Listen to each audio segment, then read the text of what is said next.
Hello बच्चों, नमस्कार। मेरे YouTube चैनल सक्सेस डायरेक्शन में आपका स्वागत है।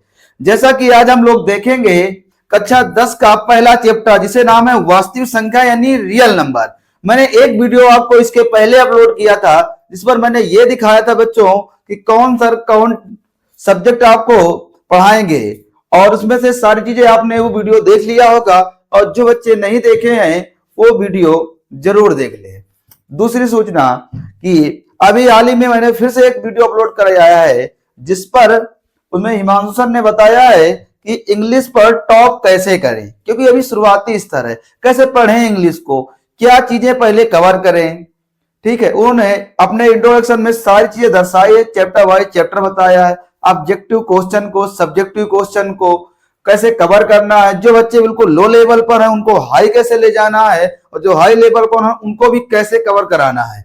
वो एक बहुत ही उनकी एक अच्छी और खासियत चीज है कि वो आपको बहुत बेहतरीन तरीके से समझाएंगे, और जो other question out of syllabus भी पूछता है वो सारे क्वेश्चन आपको चैप्टर वाइज आपको बताते चलते हैं। सबसे बेहतरीन क्लास ये है कि उनका जो पढ़ाने का नजरिया है बहुत ही बेहतरीन है। तो बच्चों, एक बार क्लास को जरूर देखें, समझे सारी क्लासों को, और इधर उधर भटकने की कोई जरूरत नहीं है। सारे जितने भी विषय हैं वो सारे विषय आपको यहीं पर पढ़ाए जाएंगे। तो आइए हम लोग पहला देखते हैं चैप्टर, जिसका चैप्टर का नाम पहला होगा, यानी अध्याय की बात करें तो पहला बच्चों में बात करें तो वास्तविक संख्या। कौन से बच्चों? वास्तविक संख्या।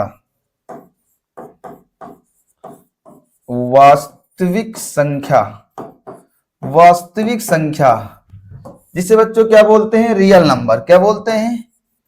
Real number, real numbers. ठीक है, ये हम लोग इसको चलते हैं बांट देते हैं। आपने पढ़ेंगे इसके बारे में, संख्याओं के बारे में। संख्याओं को बच्चों दो भागों में डिवाइड किया गया है। कितने बच्चों? दो भागों में डिवाइड किया गया है। पहले की अगर बात करूं तो पहले का नाम दिया गया है बच्चों आपको कौन सा? काल्पनिक संख्या। कौन सा? काल्पनिक संख्या।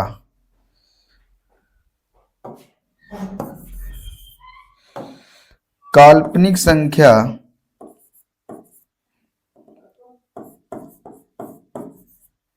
काल्पनिक संख्या। दूसरे की बात करूं तो दूसरा दिया गया बच्चों वास्तविक संख्या। कौन से? वास्तविक संख्या, जो हमारा चैप्टर का नाम ही है वास्तविक संख्या। ठीक है, पहले ही बात करें तो पहले की बात करें तो काल्पनिक संख्या, और दूसरे की बात करें तो वास्तविक संख्या। आइए देखते हैं कि काल्पनिक संख्या क्या होती है। क्या होती है? काल्पनिक संख्या। तो बच्चों बनाएंगे हेडिंग काल्पनिक संख्या। कौन सी? काल्पनिक संख्या। हेडिंग बनाएंगे काल्पनिक संख्या। तो काल्पनिक संख्या कौन सी होती है बच्चों? ऋणात्मक,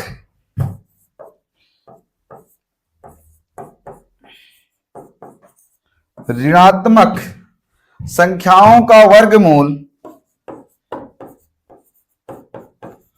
संख्याओं का वर्गमूल, वर्गमूल काल्पनिक संख्या, काल्पनिक संख्या कहलाती है। क्या कहलाती है? काल्पनिक संख्या कहलाती है। अब एक शब्द आया है बच्चों, आपको मैं रूबरू करा देता हूं शब्द से, जिसका नाम है वर्गमूल। आप जिस बच्चे को नहीं पता होगा वो देखेगा कि वर्गमूल और वर्ग में क्या अंतर होता है। यदि मैं आपसे कह दूं कि 2 का वर्ग कितना होगा तो जवाब मिलना चाहिए 4।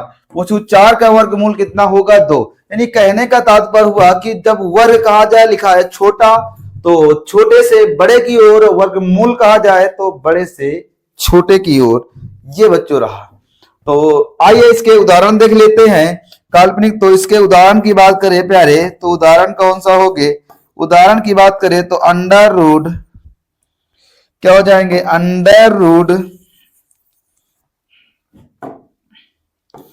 Under root -2, under root -5, comma under root -7। ये बच्चों हो गए काल्पनिक संख्या और वास्तविक संख्या। आगे हम लोग सारी संख्याओं के बारे में पढ़ेंगे, वास्तविक संख्या, सम संख्या, विषम संख्या, ये सारी चीज क्या है। तो आइए बच्चों देखते हैं आगे को क्लास बढ़ाते हुए।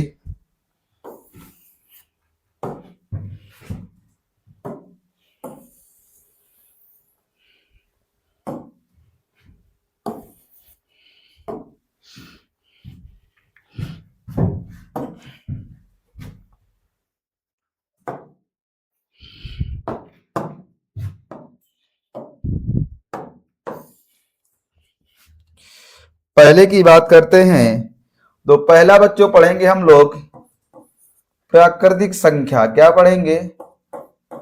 प्राकृतिक संख्या। क्या पढ़ेंगे? प्राकृतिक संख्या। प्राकृतिक संख्या क्या होती है?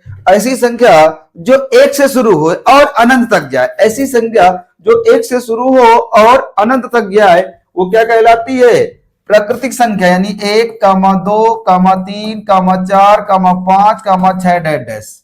दूसरे की बात करूं बच्चा, नेक्स्ट को संख्या की बात करता हूं मैं, तो आपको क्या दे रहा है वो देखिएगा। अगर मैं बात कर रहा हूं आपको सम संख्या की, कौन सी बच्चों? सम संख्या की।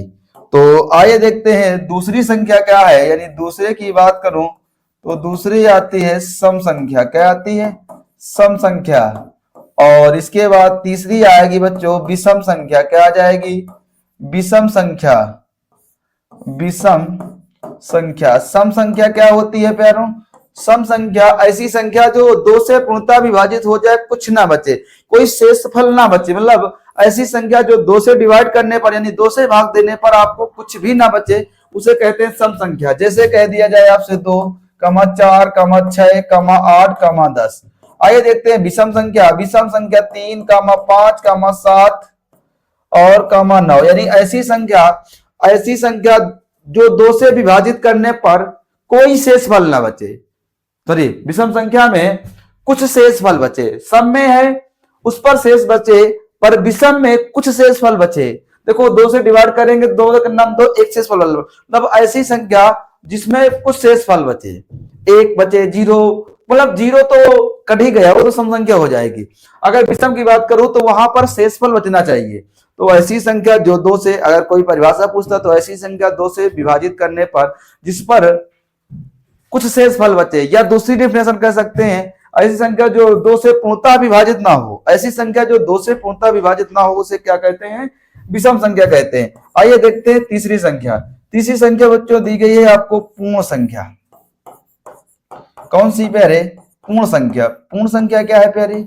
पूर्ण संख्या ऐसी संख्या जो 0 से स्टार्ट हो, 1, 2, 3, 4, 5। ये हो गई पूर्ण संख्या। आइए भाई बात करते हैं चौथे संख्या की। तो चौथी संख्या क्या है बच्चों? हमने नहीं, सॉरी, इसको तीसरा डालना था। तो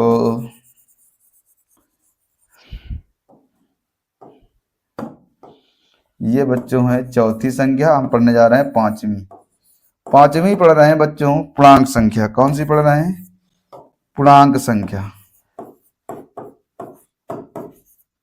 पूर्णांक संख्या पढ़ रहे हैं। कौन संख्या? पूर्णांक संख्या। पूर्णांक संख्या ऐसी संख्या जो धनात्मक और ऋणात्मक दोनों होती है। ऐसी संख्या जो धनात्मक और ऋणात्मक दोनों होती है। तो जैसे आपसे मैंने कहा कि -3, -2, -1, -0, -1, -2, -3, -4, -5। यानी कि ऐसी संख्या अगर बात करें जिस पर धनात्मक और ऋणात्मक दोनों होती हैं तो वो क्या कहलाती है बच्चों? पूर्णांक संख्या कहलाती है। एक चीज ये देखा होगा कि अगर मैं बात करूं इस पर आगे चर्चा की, तो यहां से देखेंगे तो ये आपकी ऋणात्मक है और ये आपकी क्या है? धनात्मक है। तो क्वेश्चन बच्चों नोट कर लीजिए, कभी कभी पूछ लेता है एग्जामिनर कि बताइएगा 0 धनात्मक है कि ऋणात्मक है, ये पूछता है क्वेश्चन। तो 0 ना तो धनात्मक है और ना ही ऋणात्मक है, क्योंकि वह ये होता है बीच का बिचवानी जो दोनों नाव पर पाए रखता है, ना तो इधर जा सकता है ना तो उधर जा सकता है। इसीलिए 0 ना तो धनात्मक है और ना ही ऋणात्मक है। आइए छठवें संख्या की बात करते हैं। छठवां संख्या कौन सी है? छठवीं संख्या पढ़ेंगे बच्चों भाज्य संख्या। कौन सी पढ़ेंगे बच्चों? भाज्य संख्या। भाज्य संख्या क्या है बच्चों? अगर भाज्य संख्या की बात करूं मैं तो भाज्य संख्या क्या है? भाज्य संख्या में से वो संख्या है जिनके गुणनखंड 2 से अधिक हो। तो सब आया गुणनखंड, गुणनखंड आया यानी 2 से अधिक गुणनखंड हो। तो 2 से अधिक गुणनखंड का मध्यम क्या होता है? जैसे मैं कह दूं कि आपसे संख्या कि 4,6, 4,6, 8, 10 अगर गुणनखंड 2 से अधिक, ये तो 2 से डिवाइड हो जाएगा, 4 से डिवाइड हो जाएगा और 1 से, यानी 2 से अधिक गुणनखंड हो रहे हैं। ऐसी संख्या जिनके 2 से अधिक गुणनखंड हो वो क्या कहलाती हैं? भाज्य संख्या कहती हैं। हमारे जो बहुत ही इंपॉर्टेंट संख्या है इसको IM पे डाल लेंगे, जिसे कहते हैं आभाज्य संख्या। सबसे ज्यादा भर भर के क्वेश्चन आने वाले कक्षा 10 के यूपी बोर्ड में यहीं से आते हैं। आभाज्य सबसे छोटी, लिख लीजिए नोट करके, सबसे छोटी आभाज्य संख्या। सबसे छोटी आभाज्य संख्या कितनी है बच्चों? 2। क्वेश्चन कभी कभी रिपीट मार देता है, बोलता है कि एक क्वेश्चन है कि कभी भी सम संख्या आभाज्य संख्या हो नहीं सकती, मगर एक अपवाद है। क्या है? अपवाद है, जिसे हम लोग अपवाद में कहेंगे कि वो सम संख्या भी आभाज्य संख्या। तो क्वेश्चन डाल दे, बताइए ऐसी संख्या जो सम संख्या भी है और आभाज्य संख्या भी है, तो ये कौन सी होगी बच्चों? ये 2 ही हो जाएगी। कौन सी हो जाएगी? 2 हो जाएगी। आइए देखते हैं हम लोग ये कौन संख्या पढ़ रहे थे बच्चों? ये 7वीं संख्या पढ़ रहे थे। आइए बात करते हैं 8वीं की। 8वीं पर हेडिंग डाल देंगे सहाभाज्य संख्या। कौन सी? सहाभाज्य संख्या। तो सहाभाज्य संख्या क्या है बच्चों? सहाभाज्य संख्या ऐसी संख्या, सहाभाज्य संख्या ऐसी संख्या जिनका HCF 1 होता है। क्या होता है? जिनका HCF 1 होता है। जैसे मैं कह दूं आपसे 24, 25, 28, 29, यानी जिनका HCF कितना आ जाए बच्चों? अभी हाल ही में आगे पढ़ेंगे HCF क्या होता है। और इनका HCF कितना हो जाएगा बच्चों? 1 हो जाएगा। इनका भी HCF 1 हो जाएगा। इन सब विषम संख्याओं का क्या होता है? तो सम और भाज्य और अभाज्य की बात कर रहे थे और हम पढ़ रहे हैं सहाभाज्य संख्या, तो इनका HCF क्या होता है? 1 होता है। तो अगर सम विषम की बात करें तो भैया HCF 1 ही आ जाएगा। और बहुत ही बेसिक चीजें हम आपको समझाएंगे अभाज्य संख्या के बारे में। ठीक है, अभाज्य संख्या क्या क्या चीजें हैं, ठीक है, ये सारी चीजें आपको जानना जरूरी है। आइए देखते हैं क्वेश्चन नंबर संख्या नंबर 9 की बात करते हैं। परिमेय संख्या। परिमेय संख्या क्या है? परिमेय संख्या क्या है? तो प्यारे बच्चों, परिमेय संख्या की बात करें तो वो संख्या जिसको हम P बटे Q के रूप में लिख सकते हैं। वह संख्या जिसको हम P बटे Q के रूप में लिख सकते हैं। वो संख्या जिसको हम P बटे Q के रूप में लिख सकते हैं। P बटे Q के रूप में बटे में लिख सकते हैं। क्या कर सकते हैं? बटे में लिख सकते हैं। जैसे मैं कह दिया आप 5 लिख दो, तो आपने कहा भैया बटे 1 लगा दो। कहा 7, तो सर कहेंगे आप 2 लगा दीजिएगा। किसी को कह जाएगा 8 ही है, 1 लगा। यानी ऐसी संख्या जिसे हम P बटे Q के रूप में, इसी से देखिए मैंने लिख दिया अंडर 25, क्योंकि 25 इसका वर्गमूल होता है, ये 5 बार आ जाए बटे 1 मान लेंगे। पर इसी से रिपीट बता देता है कि बताइएगा 8.667 ये कैसी संख्या है? तो बच्चों एक परिमेय संख्या। अगर इसी के साथ डैश डैश लगा दे तो अपरिमेय संख्या हो जाएगी। वो अपरिमेय में बताई जाएगी। किसमें बताएगी? अपरिमेय में। ठीक है, अब इसके विपरीत क्वेश्चन को हम लेके चलेंगे और सारी चीजों को समझते रहेंगे।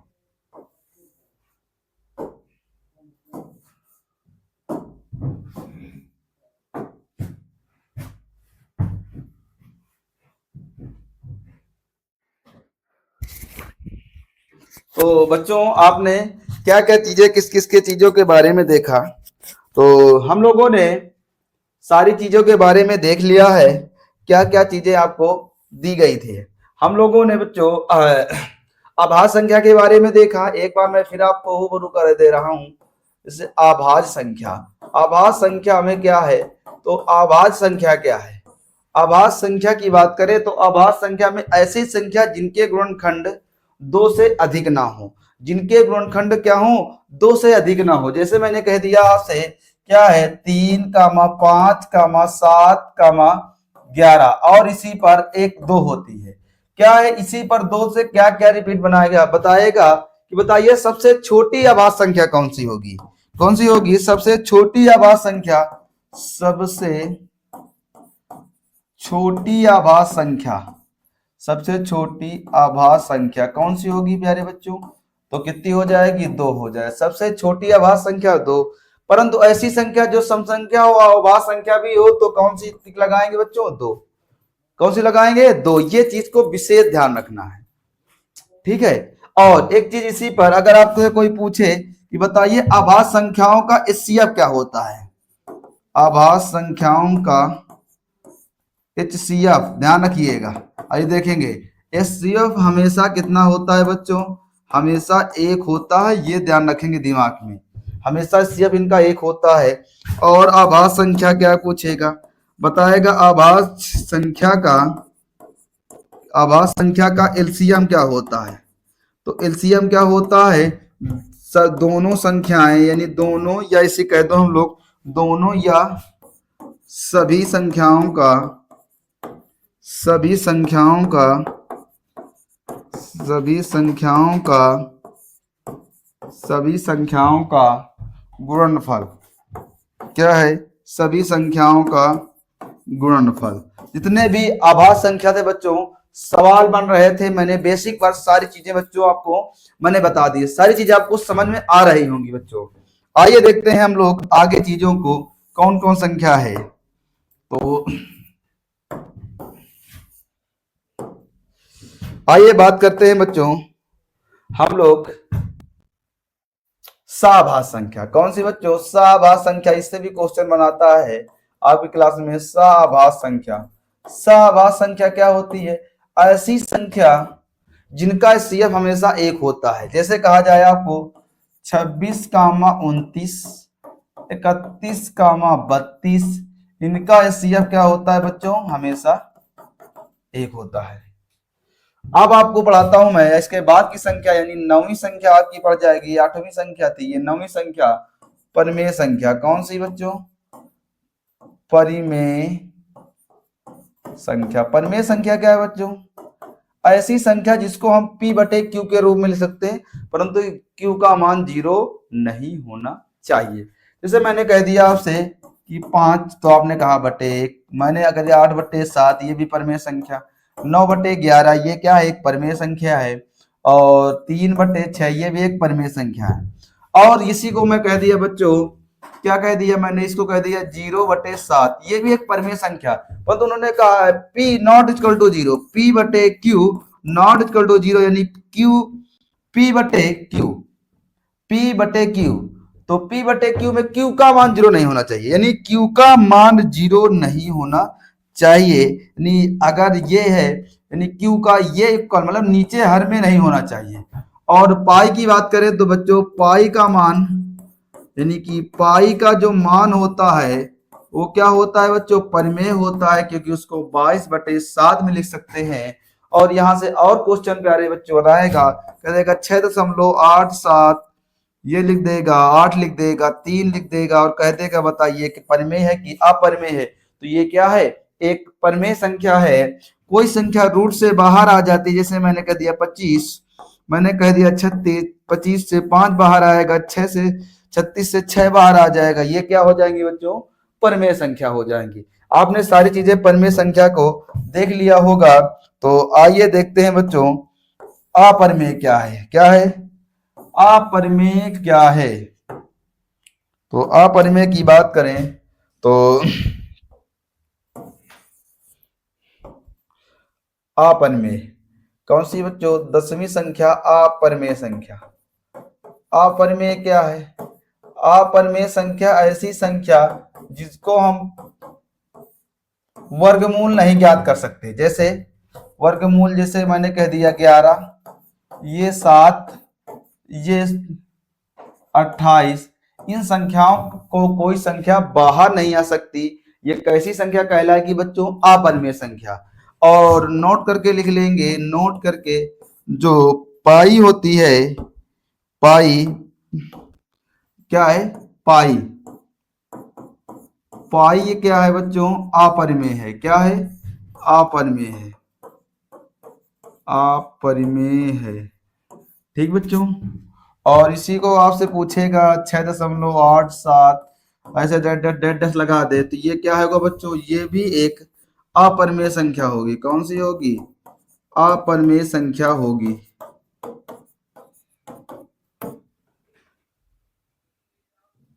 क्या चीजें समझ में आ रही बच्चों? ये कैसी संख्या होंगी बच्चों?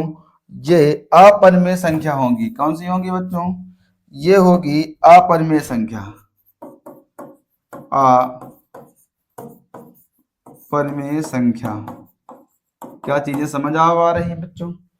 इसी पर अब हम लोग पढ़ने जा रहे हैं वास्तविक संख्या। जो 11वीं होगी आपको, जो आपके चैप्टर में होगा, आप समझ में आएगी कि वास्तविक संख्या क्या है। क्यों बच्चों? वास्तविक संख्या क्या है? तो वास्तविक संख्या में परिमेय और अपरिमेय, वास्तविक संख्या में परिमेय और अपरिमेय मिलाकर बनी संख्या, परिमेय और अपरिमेय से मिलाकर बनी संख्या क्या कहलाती है बच्चों? वास्तविक संख्या कहलाती है। क्या कहलाती है? वास्तविक संख्या। हाँ, आपने अपरिमेय के उदाहरण नहीं देखे हैं तो मैं दिखा दूं आपको। दिखा तो दिए रूट के अंदर मैंने दिखा दिया है। तो बता रहा था वास्तविक संख्या जिस पर क्या है, परिमेय और अपरिमेय, परिमेय और अपरिमेय। जैसे मैंने कह दिया आपको 2/7, और ये कह दिया √7, और ये कह दिया 0.67 डैश डैश, और इसी को मैंने लिख दिया यहाँ पर √36। ये कैसी कहलाएंगी बच्चों? ये सारी संख्या वास्तविक संख्या कहलाएंगी। अब एक 12वीं संख्या होती है अवास्तविक संख्या। आपने ये चीज नहीं देखी होंगी। अवास्तविक संख्या, अवास्तविक संख्या क्या होती है प्यारे बच्चों? तो अवास्तविक संख्या होती है जैसे -√2, -√5, -√8। ये क्या संख्या है बच्चों? ये अवास्तविक संख्या है।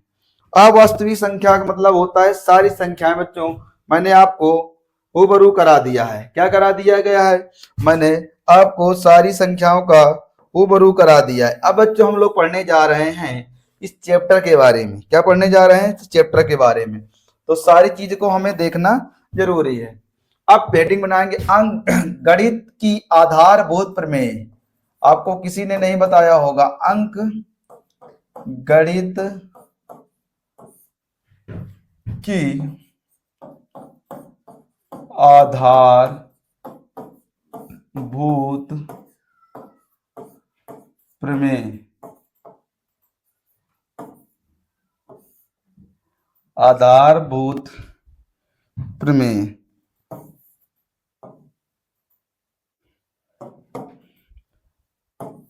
आधारभूत प्रमेय। ये बच्चों आपकी हेडिंग बन जाएगी। क्या बन जाएगी? ये बच्चों आपकी हेडिंग बन जाएगी। तो क्या है बच्चों? लिखेंगे, इसको लिख लीजिए। क्या होती है?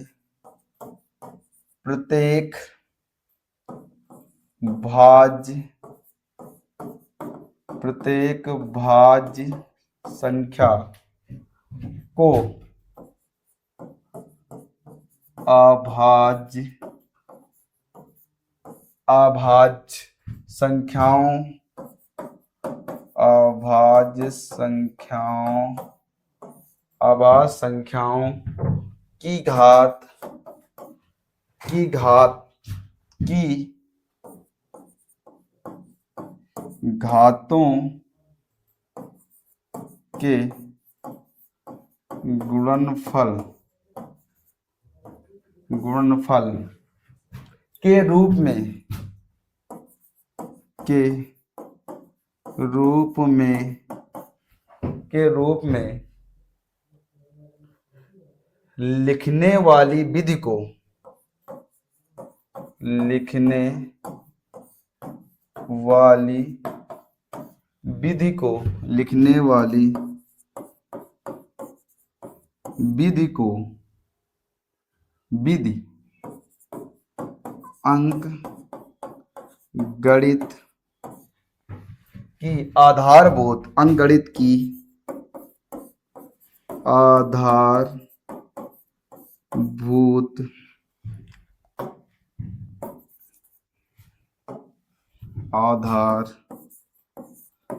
भूत प्रमेय कहते हैं। ठीक बच्चों, ये कहते हैं। अब बच्चों हम पढ़ने जा रहे हैं एलसीएम के बारे में। किसके बारे में बच्चों? एलसीएम के बारे में। एलसीएम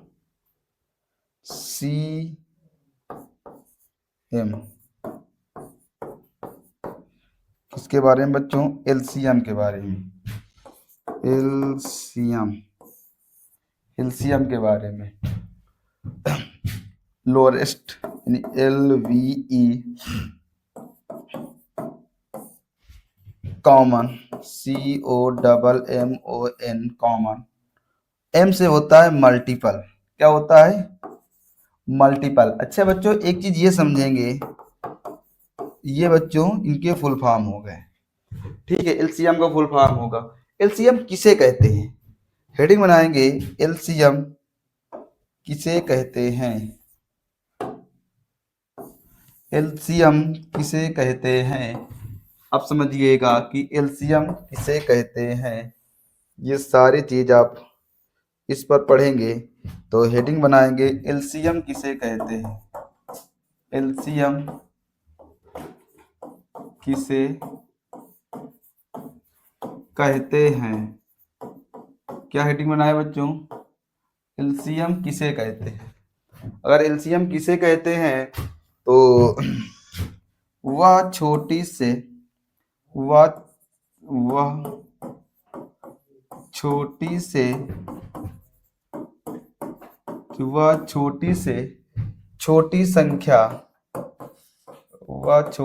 छोटी संख्या, जो दी गई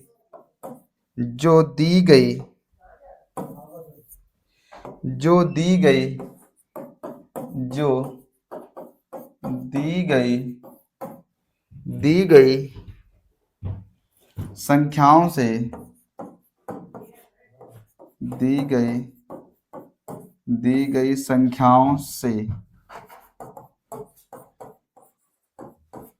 भाग देने पर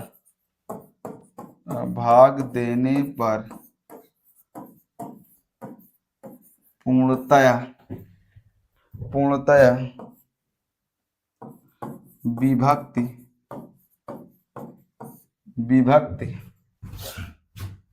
हो जाए उसे एलसीएम कहते हैं। क्या कहते हैं बच्चों? एलसीएम कहते हैं। अब बच्चों पढ़ेंगे हम लोग HCF। क्या पढ़ेंगे बच्चों? HCF। HCF क्या होता है? ये पहले आइए चर्चा कर लेते हैं कि एलसीएम क्या होता है, एलसीएम कैसे। तो एक चीज और ध्यान देंगे, एलसीएम में क्या है। एलसीएम में जब भी छोटे से छोटी चीजों की बात करेगा, यानी कि बत्तियों की बात कर दे, किसके? बत्तियों की बात कर देगा, छोटा से छोटा शब्द लगा दे, या इसे के घंटी की बात कर दे, तो ये क्या कहलाएंगे? किसके सवाल बनाएंगे बच्चों? एलसीएम के। क्या बनाता है बच्चों? एलसीएम के सवाल की। जैसे आपसे कह दिया गया कि बच्चों 48 और 96 का एलसीएम निकालो, तो आपने ऐसे पढ़ा होगा। और इसी को कह दिया जाए कि 20-25 का एलसीएम निकालो, तो कैसे आप निकालेंगे? पहले 2 से काटेंगे, 10, 25 नहीं कटेगा, 2 से काटेंगे, 2 पंचे 10, फिर 25 नहीं कटेगा तो 25 को 25 लिख देंगे, फिर काटेंगे 5 से, 5 का नम 5, 50, 25, फिर 5 से काट देंगे, ये एक बार में। तो हमारा जो एलसीएम आएगा वो क्या आ जाएगा? एलसीएम बच्चों क्या आ जाएगा? 2 गुणे 2 गुणे 5 गुणे 5, इसी को कहते हैं 2 दूनी 4, 50, 25, 25 चौको 100। ये बच्चों हमारा एलसीएम हो जाएगा। ऐसे बच्चों हम लोग एलसीएम निकालते हैं। क्या निकालते हैं बच्चों? ऐसे बच्चों हम लोग एलसीएम निकालते हैं। परंतु इस एलसीएम में कह देगा अभाज्य गुणनखंड विधि द्वारा निकालिए, या कह देगा आपको घात द्वारा निकालिए। तो आइए बच्चों मैं इसको घात द्वारा आपको बता देता हूं कि सवाल में हम लोग कैसे कैसे चीजों को इस पर पढ़ेंगे। ठीक है बच्चों।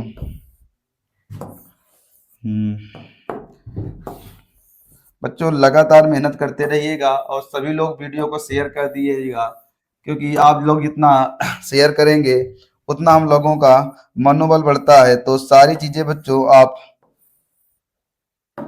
अब जैसे मैंने कहा आपसे कि संख्या उसने कह दिया 20 और 25, तो कैसे निकालेंगे? पहले 20 के गुणनखंड कर दें। तो 20 के गुणनखंड क्या होते हैं?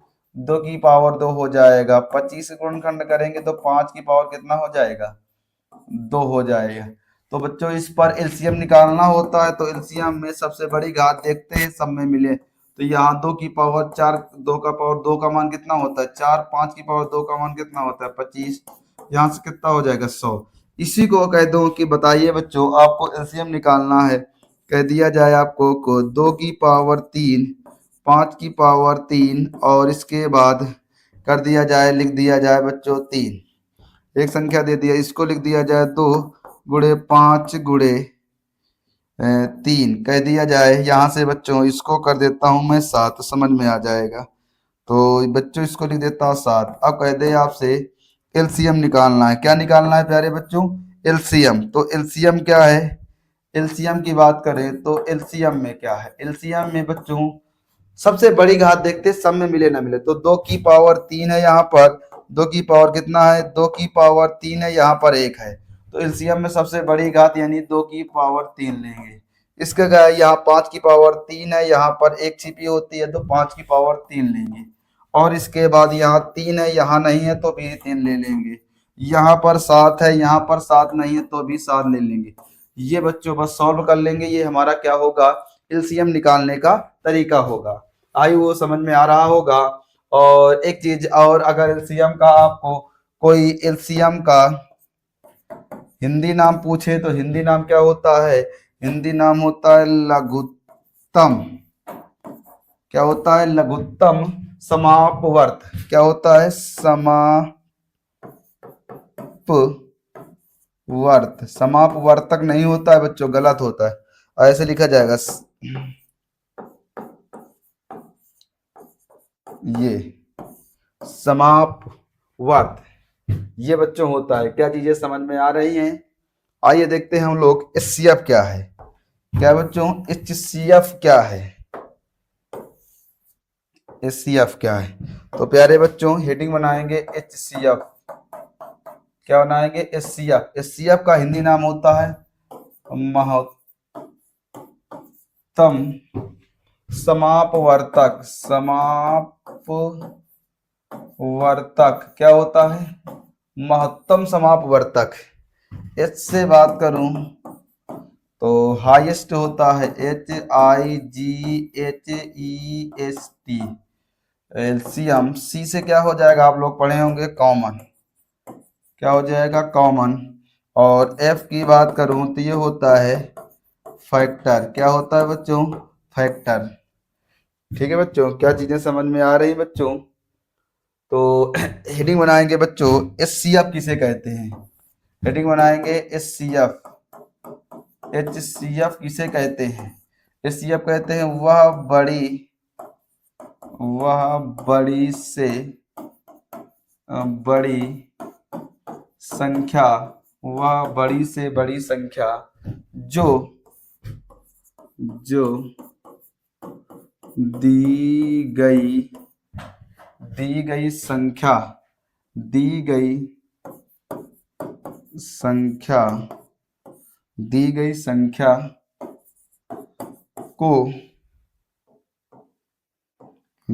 संख्या को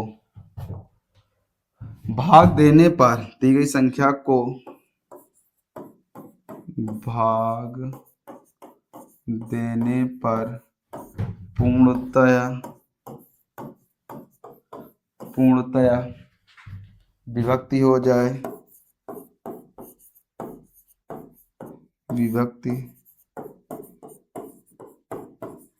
विभक्ति हो जाए, उसे एचसीएफ कहते हैं। क्या कहते हैं? एचसीएफ कहते हैं। क्या कहते हैं बच्चों? एचसीएफ कहते हैं। तो सारी चीजें बच्चों समझ में आ रहा होगा। जैसे मैं कह दूं आपसे कि आप 20 एग्जाम्पल की बात करूं, मैंने कह दिया आपसे कि आप 20, 25 का HCF निकाल दीजिए। क्या निकाल दिए? HCF।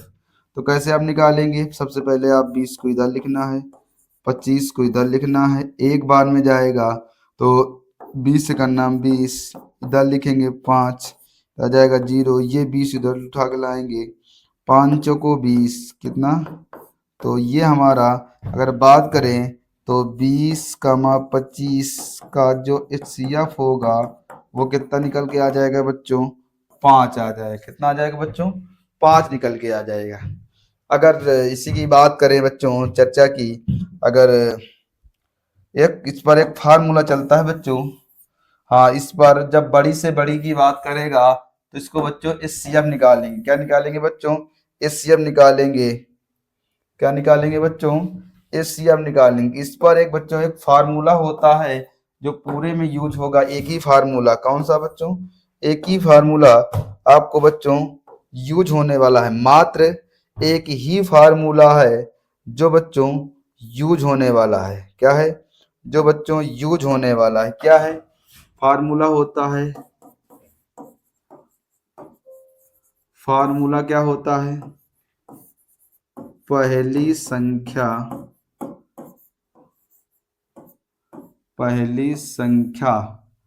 गुणे दूसरी संख्या बराबर LCM मल्टीप्लाई HCF। तो बच्चों प्यारे, ये एक आपका मात्र क्या होने वाला है बच्चों? ये मात्र होने वाला है बच्चों एक ही फार्मूला, पहली संख्या गुणे दूसरी संख्या बराबर लासा गुणे मासा। तो प्यारे बच्चों, आपने बेसिक क्लास देखा। अगर आपने ये क्लास देख लिया तो आपको ये चैप्टर 95% आ जाएगा, खाली 5% ही पढ़ना पड़ेगा। जितने भी क्वेश्चन ऐसे बनने वाले हैं, जो सारे तरीके बच्चों मैंने इस पर समझाया है। तो बच्चों सभी लोग वीडियो को शेयर कर दीजिएगा, लगातार जुड़ते रहिएगा। ठीक है बच्चों, तो मिलते हैं बच्चों आपको अगली क्लास में बहुत ही बेहतरीन तरीके से। आपको प्रश्नावली 1.1 लेकर बहुत बेहतरीन, बहुत ही सरल तरीके से बच्चों। तब तक के लिए बच्चों नमस्कार, राधे राधे बच्चों।